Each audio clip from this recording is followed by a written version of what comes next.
Well, good morning everybody. Thank you for coming.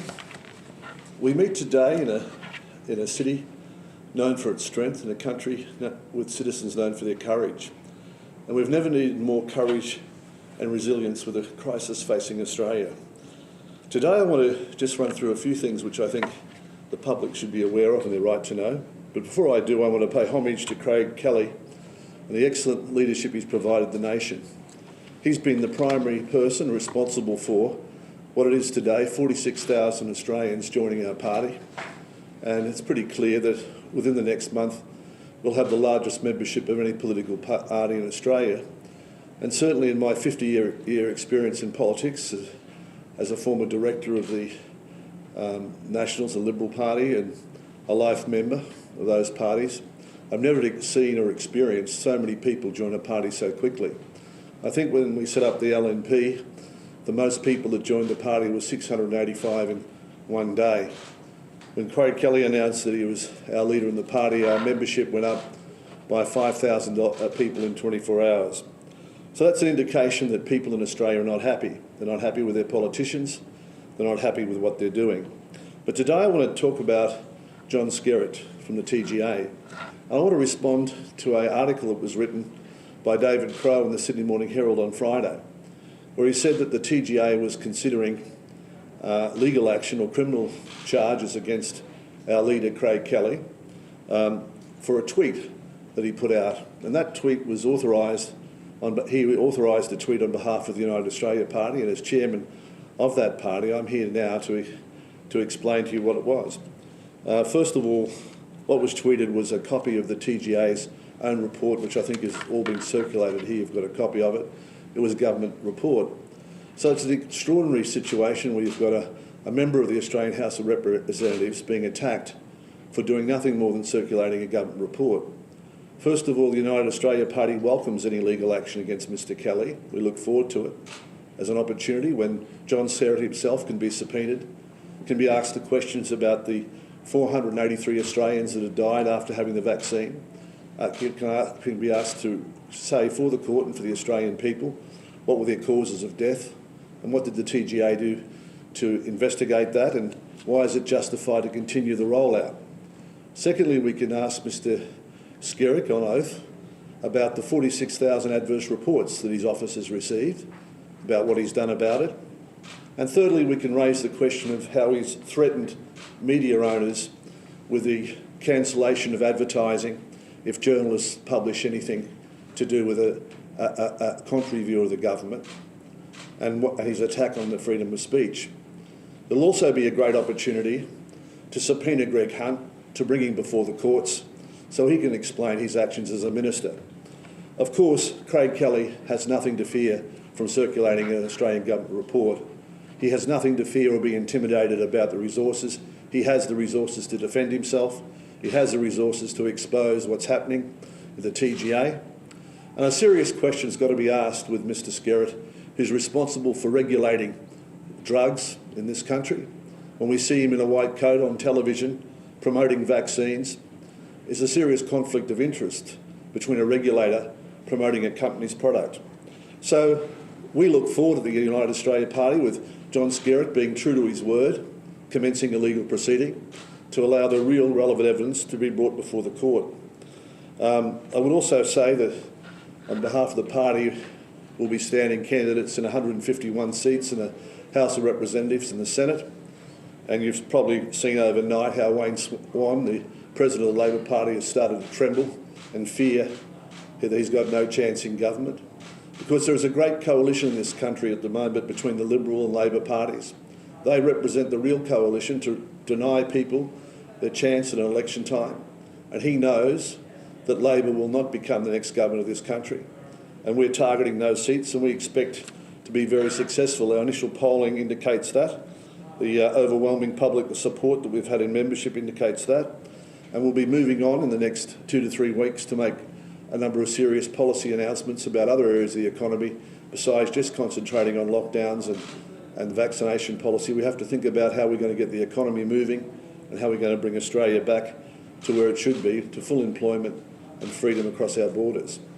So maybe with that you may have some questions you want to ask me. I'm more than happy to answer them. Clive, can you see that by standing here today, by, again, an elected member of Parliament, Craig Kelly, can you see how people feel that what you're doing is a campaign of fear? Sorry? Well, tell the people... Well, I missed the last two words. I'm sorry. We've talked about campaign of fear. Yeah. Well, it's not a campaign. But I mean, you're here, look at all this information that you've passed on to us here about adverse reactions to it's very serious. It's very serious. Yeah. People want their freedoms back. The government's telling us that to get our freedoms back is to get the jab. Yeah, and we're saying very clearly that if you want to get the jab or you don't want to get the jab is a matter of personal choice, right? But the Helsinki Accord, the Nuremberg Declaration, all say that people are entitled to informed consent. Now, this is an Australian government report published by the Australian government. It's not something that we've come up with. And people are entitled to their full informed consent. And all we're doing really, and all Craig Kelly's doing, is saying true to his oath of office that he'll protect and defend the rights of all Australians. Now, you know, if there are serious side effects by these vaccines, and I would point out these are reports to the TGA by physicians and others about deaths that have taken place following the receipt of the vaccines. And that's all they are, and that's all the report says. But people are entitled to know what the truth is, because the media won't tell them. And the media has been threatened with the loss of their advertising contracts. John Skerritt wrote to I think we put some ads on one of the local radio stations you saw a few weeks back. He wrote a letter to them telling them that the TGA wouldn't do it, and then immediately gave them a very lucrative advertising contract so that we couldn't get any airtime. And, you know, it's unprecedented in this country where you get the government saying that they will threaten the freedom of the press, the rights of people to know, by withholding government money for their advertising. And you get media owners who may need that money instructing their journalists that they can't run articles, they can't be critical of the government, that there isn't any fair reporting anymore in this country. So what do you do? Craig Kelly's, as an elected member of the people, has sent a tweet enclosing nothing more, no comments, but our government report, so people can have informed consent. I don't see anything wrong with that.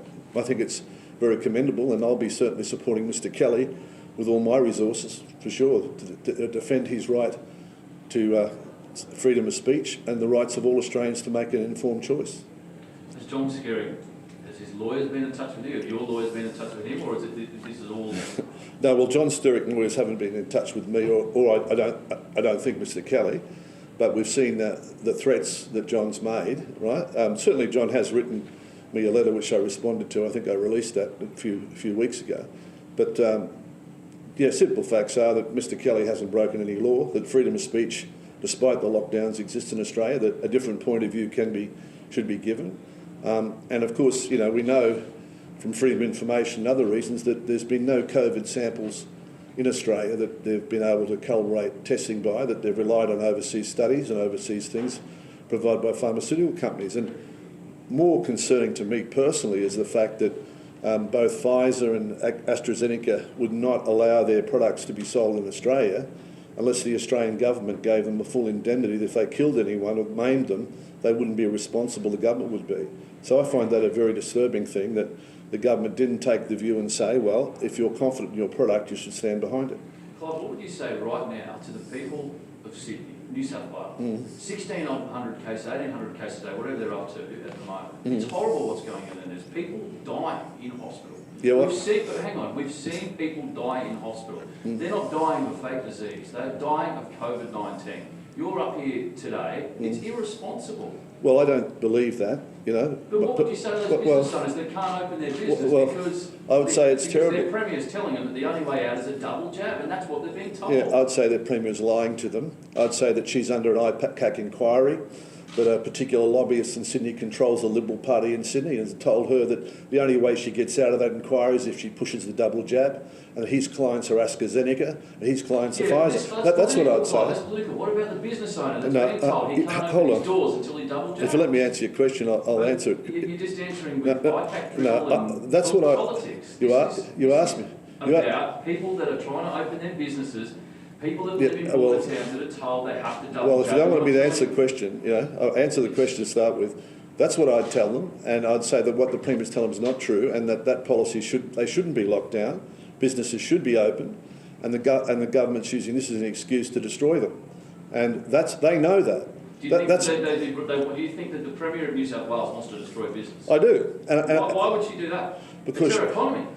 Because she, as I tried to explain to you, that she's being directed by a lobbyist in Sydney who's being paid by AstraZeneca and by Pfizer tens of millions of dollars to get these policies through to make sure the vaccine is pushed. That's why. You asked the question, I gave you the answer. And that's my personal knowledge. And I'm happy to make a statement here to police or to anyone if they want to know what's going on. But that's all. Well, I'll be doing that, but they'll be named. But not only that, what's more important, as I said, 46,000 people, 20,000 from the western suburbs of Sydney, has decided to join our party. And we do live in a democracy in Australia at the moment, and there is an election coming up, and the government, the federal government, will be held to account. I'll just see if there's anyone else who wants to ask a question. Yeah, have you been vaccinated yourself? No. No, and you won't be vaccinated? Definitely not, no. And is the policy of the United Parliament Party to stop the rollout altogether? Is that what you would like to see? Well, I think in Australia we've got a very good system of approvals normally for vaccines over a 10-year period normally, a 7 to 10-year period. And one of the major requirements is that there is substantial safety data at 2, 3 and 5 years. The other requirement is that there's safety studies for testing in pregnant women and for children. There's been no studies done of any of these vaccines. And what I'm in favour of is protecting that approval system. That's what I'm in favour of. I'm saying if a vaccine hasn't gone through those approvals, we shouldn't be willy-nilly putting it into the whole population. That's my point of view. But everybody, including members of our party, are entitled to their own opinion. So people should have the option to get vaccinated? Well, it's the option. It's freedom of choice in Australia. Well, I don't think there should be any law that requires people not to... I think a medical treatment should be between a patient and his doctor, really. He knows the individual's medical condition. It shouldn't be a blanket cover for anybody. It should be between the doctor. It should be a private thing. The Commonwealth Privacy Act requires medical records to be kept private, and we've long had that tradition in Australia. But suddenly we see directions from the police department in Queensland saying that people must be vaccinated or they lose their jobs, that teachers in New South Wales must be vaccinated or they lose their jobs, that there becomes a condition of employment that you take a medical treatment. Now, back in Nuremberg in 1947, the International Court of Justice said that was wrong.